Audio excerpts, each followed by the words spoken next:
DOTC Secretary Joseph Emilio Abaya niliwanag ang halaga at proseso ng pagsasaayos ng SASA Port sa Davao. Ang ulat mula sa aming kasama si Edith Isidro ng PIA Davao.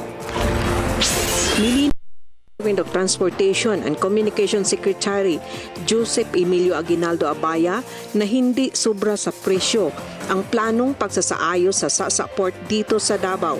Kanyang sinabi na ang 17 milyon na pagsasagawa ng port modernization ay indicative price lamang at hindi ang aktwal na gastusin ng proyekto. Maaring gawin ang proyekto sa halagang 5 billion depende sa kagalingan ng mga inhinyero na gumawa ng proyekto.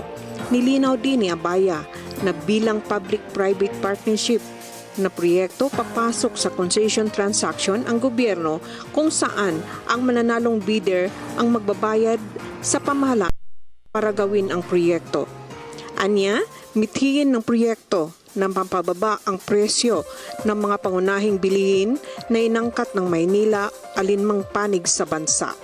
Well, lahat ng mga tinanong na issues, hopefully napaliwanagan natin, lalo na po yung overpriced 17 billion. Kung napakinggan nyo, malinaw na sa kasala, hindi to 17 billion, hindi overpriced, at indicative price lang ho yun. Plus the other concerns, may subsidy ba? Wala. May garantiya ba? Wala. Will it achieve efficiency para bumaba ang presyo ng commodity dito? Yung pong gusto namin pag mag-modernize ang Davao SASA. Para sa Telebisyon ng Bayan, Edith Isidro, PIA Davao.